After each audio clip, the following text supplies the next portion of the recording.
Je vous remercie, Monsieur le Président. Monsieur le Président, Monsieur le ministre des Finances, Madame la Secrétaire d'État, Mesdames, Messieurs les collaborateurs des ministres, très chers collègues. Monsieur le ministre, je voudrais encore une fois exprimer le plaisir d'être devant vous, en face de vous, comme on dit.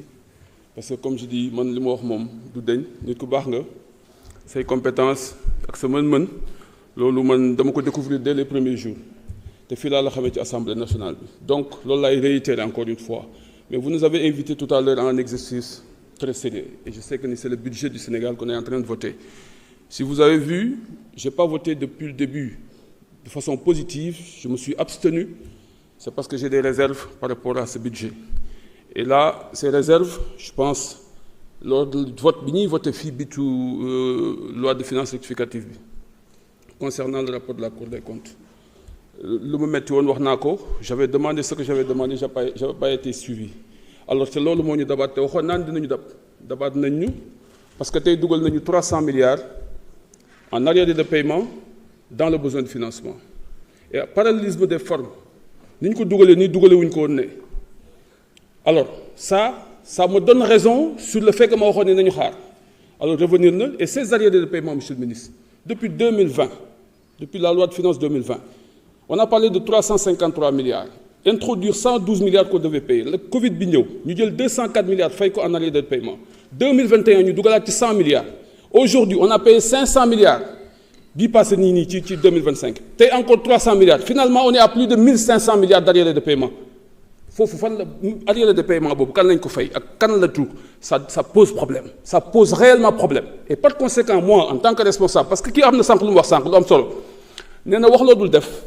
dafa am solo parce que suñu borom moo ko wax kabura maxtan inda allahi an taqulu ma la tafaluna loolu dafa am solo parce que daf ni yaa ayyuhal lazina amanu lii maa taquluna ma la tafaluna te man dama def campagne ni dërëmu Sénégal fu mu dugg dinaa fexe ba xam koo wax leen li ci nekk loolu laa wax sénégalais yi te loolu la ñu ma wóoloo Fatma am na waa Pastef fii ma votel te loolu la ñu yaakaar ci man moo tax ñu votel donc li may wax ni dama bëgg rek muy leer sama bopp et par rapport à cela moo tax ma ni naa abstenir et surtout aussi et je pense que j'avais fait déjà des réserves concernant la masse salariale et les dépenses de personnel en commission déjà alors par conséquent autant de questions qui font que j'ai pas voulu très sincèrement engager ma responsabilité donc je me suis abstenu par rapport à ce budget-là mais c'est moins contre ce que vous êtes en train de faire vous êtes en train de faire un bon job wax naa ko sànq ni soo fi nekk loolu mën na métti maa ngi koy waxtaan ak Cheikh Diba tout à l'heure et je pense que ni nga maîtriser mbir yi peut-être bu fekkee ne nekkoon mën na compliqué mais yàlla dimbale na suturaal na ak sa équipe taxaw ngeen taxawaay boo xamante ni tey Sénégal métti na métti boo xamante ni mais dama bugg rek man tafsir lu may dugg rek mu nekk loo xam ne dama ko maîtriser parce que demain je dois rendre compte à mon peuple mais rendre compte à Dieu et par conséquent lépp lu may def rek dafa nekk loo xam ne ni dama ko war a maîtriser te lii nii affaire milliards la ay milliards yu bari la suñ ko waree génn di ko joxe nga koy autoriser war nga autoriser loo xam ne maîtriser ko parce que peuple Sénégal bi dafa am yaakaar dafa am benn ancien ministre du budget bu wax ni dette cachée bi bu amee c'est parce que assemblée bi moo liggéeyul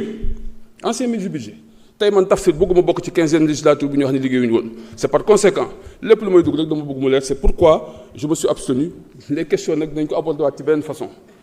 directeur du budget wax naa ko sànq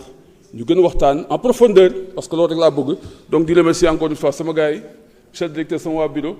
franchement vous avez été d'un grand apport pour moi monsieur le président yàlla na yàlla dolli sutura suñu législature bi yàlla na def mu nekk la meilleure législature parce que loolu mooy suma yéene pour les intérêts du Sénégal donc ñun ñi fi nekk ñëpp je pense Sénégal la ñuy liggéeyal yàlla na yàlla dolli sutura yàlla na yàlla jàppale Cheikh ku baax nga